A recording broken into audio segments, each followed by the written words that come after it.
Hello students, आप सभी का ओपाइन मैथ्स पॉइंट्स में स्वागत है। तो बच्चों, आज की इस वीडियो में हम आर्ग्यूमेंट और प्रिंसिपल आर्ग्यूमेंट क्या होता है किसी कॉम्प्लेक्स नंबर का और दोनों में क्या अंतर है, इसके बारे में डिस्कस करने वाले हैं। हमने देखा है कि बच्चों को बहुत ज़्यादा कन्फ्यूज़न होता है, वो समझ नहीं पाते कि हमें कब आर्ग्यूमेंट निकालना है, कब प्रिंसिपल आर्ग्यूमेंट निकालना है और दोनों में क्या डिफरेंस है। तो आज की इस वीडियो में हम इन सभी डाउट्स को क्लियर करने का प्रयास करेंगे। तो आइए आज की इस वीडियो को शुरू करते हैं।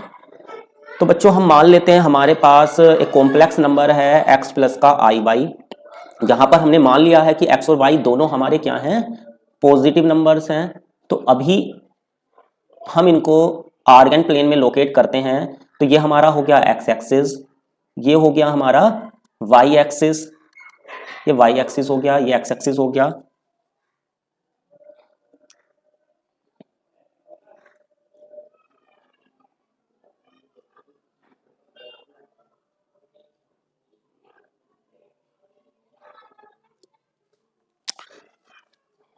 हेलो स्टूडेंट्स, आप सभी का स्वागत है ओपाइन मैथ्स पॉइंट्स में। तो बच्चों, आज की इस वीडियो में हम argument and principal argument of a complex number के बारे में सीखने वाले हैं और इन दोनों में क्या अंतर होता है इसके बारे में भी विचार करेंगे।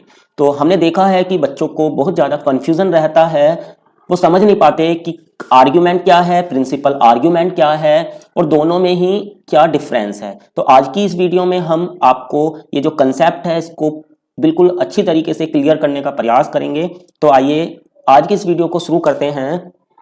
तो सपोज करते हैं हमारे पास एक कॉम्प्लेक्स नंबर है x प्लस का आई वाई, एक्स प्लस आई वाई हमने कॉम्प्लेक्स नंबर लिया। अभी हम इनको क्या करेंगे, जो हमारा आर्गन प्लेन है उसमें लोकेट करते हैं। तो यहाँ पर हमने x एक्सिस और y एक्सिस को ड्रॉ कर लिया है। अभी मान लेते हैं ये हमारा पॉइंट है। अगर हम इसका ऑर्डर्ड पेयर बनाएंगे इस कॉम्प्लेक्स नंबर का, तो ये क्या बनेगा, x कोमा y, ये इसका ऑर्डर पेयर हो जाएगा। o और p को हम कर देते हैं ज्वाइन।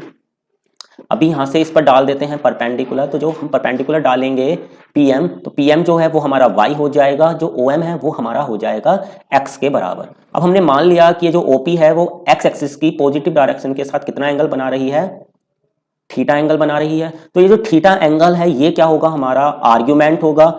अभी अगर हम OP को देखें तो OP अगर हम यहाँ से इस एंगल को नापते हैं, ये वाला जो एंगल बनेगा ये भी तो OP बना रही है x एक्सिस के साथ। तो ये जो एंगल बन रहा है ना, ये भी एक आर्ग्यूमेंट हो जाएगा इस कॉम्प्लेक्स नंबर का। अब बच्चों, अगर हम क्या करें, इस OP को यहाँ से शुरू करते हैं और ये हमने करा 1 राउंड कंप्लीट, ये हो गया हमारा 1 राउंड कंप्लीट। और अभी अगेन हम देखते हैं तो ये जो एंगल बनेगा एक्स एक्सिस के साथ, कौन बनाएगा, OP बनाएगी। तो ये भी क्या हुआ, हमारा एक आर्ग्यूमेंट हो जाएगा। तो यानी कि हम इसी तरीके से देख पाएंगे कि जो आर्ग्यूमेंट होता है ना किसी भी कॉम्प्लेक्स नंबर का, वो कोई एक फिक्स नहीं है, ये इनफाइनाइटली मैनी हो सकते हैं, यानी कि बहुत सारे हैं, अनगिनत हैं ऑन आर्ग्यूमेंट। तो अब हमें एक जरूरत पड़ती है एक ऐसे एंगल की जिसके बारे में हम, यानी कि कोई कॉम्प्लेक्स नंबर अगर आपको दिया हुआ है तो उसके बारे में हम डेफिनेटली कुछ बता पाएं। तो वो जो एंगल होगा जो कि लाई करेगा किस किस के बीच में, आपका पाई और माइनस पाई, यानी माइनस पाई से तो बड़ा होगा और पाई के इक्वल या फिर लेस देन होगा, वो जो एंगल आएगा, यानी एक ऐसा आर्ग्यूमेंट जो इस कंडीशन को क्या करेगा, सेटिस्फाई कर दे रहा होगा, वो ही हमारा क्या हो जाएगा, उस कॉम्प्लेक्स नंबर का प्रिंसिपल आर्ग्यूमेंट हो जाएगा। अब हम कैसे प्रिंसिपल आर्ग्यूमेंट फाइंड करेंगे और किस तरीके से आर्ग्यूमेंट फाइंड करेंगे। तो बच्चों, अगर मान लिया जाए कि जो थीटा है वो प्रिंसिपल आर्ग्यूमेंट है, तो अगर आपको आर्ग्यूमेंट भी निकालना है ना, तो सबसे पहले आपको क्या फाइंड आउट करना पड़ेगा, प्रिंसिपल आर्ग्यूमेंट फाइंड आउट करना पड़ेगा।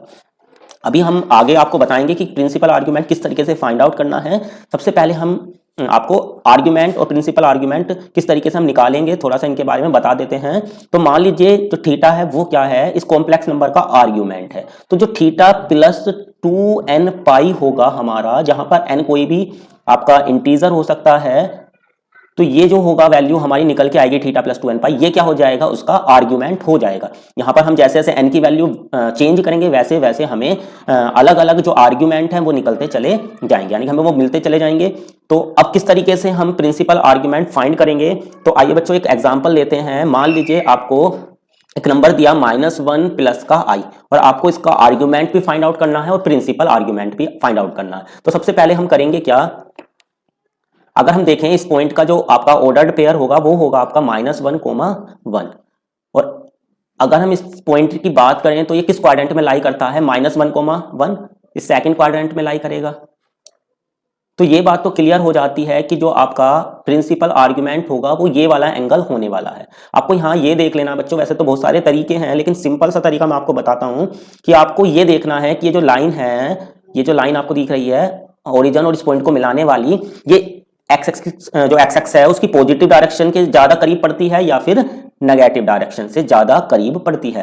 तो हम देख सकते हैं यहां से कि ये आपकी जो पॉजिटिव डायरेक्शन है उससे ज्यादा नियर पड़ेगी, तो ये जो एंगल है थीटा, यही क्या होगा, इसका प्रिंसिपल आर्ग्यूमेंट होने वाला है। अब इसे किस तरीके से फाइंड आउट करना है, तो उसके लिए हम करेंगे क्या, सबसे पहले tan थीटा की वैल्यू फाइंड करेंगे। tan थीटा इक्वल टू हो जाएगा आपका मोड ऑफ y अपॉन में x के। तो यहाँ अगर हम देखें y है हमारा 1, y1 है और x है हमारा -1, तो ये हो जाएगा हमारा कितना 1 अपॉन -1, तो इसकी वैल्यू आएगी हमारी -1 और जो मोड होगा -1 का वो कितना आ जाएगा 1, यानी कि हमें tan थीटा किसके बराबर मिल गया है, 1 के बराबर मिल गया। और tan में जो 1 वैल्यू होती है वो किसकी होती है, π/4, यानी कि 45 की π/4 की। तो यानी कि यहाँ से जो आपका थीटा है वो कितना मिल जाता है बच्चों, थीटा आपको मिल जाता है π/4, तो ये थीटा की वैल्यू मिल गई है। अब आपका जो प्रिंसिपल आर्ग्यूमेंट होगा वो कितना हो जाएगा, हम क्या करेंगे, क्योंकि ये जो लाइन है ये एक्स एक्सिस से कितना एंगल बनाती है 180, तो 180 में से हम क्या करेंगे, इस ये जो आपका π/4 आया इसको माइनस कर देंगे, तो आपका जो प्रिंसिपल आर्ग्यूमेंट हो जाएगा, प्रिंसिपल आर्ग्यूमेंट जो होगा वो किसके बराबर आ जाएगा, आपका पाई माइनस का π/4 के बराबर। इसको सिंप्लीफाई करेंगे तो ये कितना आ जाएगा 3π/4। अब बच्चों अगर हम बात करते हैं आर्ग्यूमेंट की, तो जो आर्ग्यूमेंट होगा वो किसके बराबर होगा, इसका 3π/4 प्लस का 2n पाई। हम यहाँ पर n की वैल्यू कोई भी इंटीजर रखेंगे तो हमें अलग अलग जो आर्ग्यूमेंट है वो मिलते चले जाएंगे। और अभी आपको बताया भी था कि जो प्रिंसिपल आर्ग्यूमेंट होता है किसी भी कॉम्प्लेक्स नंबर का वो यूनिक होता है, ये यूनिक होगा, जबकि जो आर्ग्यूमेंट होते हैं किसी भी कॉम्प्लेक्स नंबर के वो बहुत सारे होते हैं। आइए एक एग्जाम्पल और लेते हैं और ज्यादा क्लियर करने का प्रयास करते हैं चीजों को। तो हमने अभी मान लीजिए एक दूसरा कॉम्प्लेक्स नंबर लिया -1 -i, तो अगर हम इसका ऑर्डर पेयर की बात करते हैं तो यह आएगा हमारा -1, और अगर हम बात करें इसके क्वाड्रेंट की तो -1, हो जाएगा हमारा किस क्वाड्रेंट में, थर्ड क्वाड्रेंट में। इस पॉइंट को इससे मिलाएंगे, इसको अगर हम P बोलें, ये ओरिजिन हो गया हमारा। तो हम देख सकते हैं ये जो एक्स एक्सिस थी हमारी पॉजिटिव एक्स एक्सिस, वो इधर से ज्यादा नजदीक पड़ेगा ये OP या फिर इधर से। तो आप देख सकते हैं ये वाला जो आपका पोर्शन है ये छोटा है, यानी कि इधर से नजदीक पड़ने वाला है। यानी ये बात तो क्लियर हो जाती है कि जो प्रिंसिपल आर्ग्यूमेंट आपका आने वाला है वो माइनस में आएगा, और यहाँ जो नंबर होगा वो 90 से क्या होगा, आपका बड़ा ही होने वाला है। तो कैसे फाइंड आउट करेंगे, देखिए बच्चों, सबसे पहले हम सेम ऊपर की तरह क्या करेंगे, tan थीटा की वैल्यू निकालेंगे। tan थीटा बराबर mode of y upon x, तो ये हो जाएगा आपका मोड ऑफ -1 अपॉन -1, माइनस से माइनस कैंसिल, 1 को 1 से डिवाइड लगाएंगे तो 1, और 1 का मोड भी आपका कितना आएगा 1। तो यहाँ से भी ऊपर की तरह ही हम सोल्व करेंगे तो पाएंगे कि थीटा की वैल्यू कितनी आ जाएगी, आपकी π/4 आ जाएगी। अभी यहाँ पर जो प्रिंसिपल आर्ग्यूमेंट होगा वो कैसे फाइंड आउट करेंगे, तो प्रिंसिपल जो आपका आर्ग्यूमेंट हो जाएगा वो बराबर होगा किसके, अभी हम करेंगे क्या, क्योंकि एंगल आपका माइनस में होने वाला है तो माइनस, और यहाँ पर क्या करेंगे 180 में से अभी इसको माइनस कर देंगे, यानी ये हो जाएगा पाई माइनस का π/4। तो ये हो जाएगा आपका माइनस का, अब हम एलसीएम वगैरह लेते हैं तो कितना आ जाएगा 3π/4, यानी कि अभी जो आपका एंगल होगा प्रिंसिपल आर्ग्यूमेंट जो होगा वो कितना होगा, माइनस का 3π/4। और अगर बात करते हैं इसके आर्ग्यूमेंट की, तो आर्ग्यूमेंट कितना हो जाएगा, माइनस का 3π/4 प्लस का 2n पाई। तो बच्चों अभी आपको क्लियर हो गया होगा कि आर्ग्यूमेंट क्या होता है और प्रिंसिपल आर्ग्यूमेंट क्या होता है, दोनों में क्या अंतर है और हम किस तरीके से दोनों को ही फाइंड आउट कर सकते हैं। तो मिलते हैं आपसे अगली वीडियो में।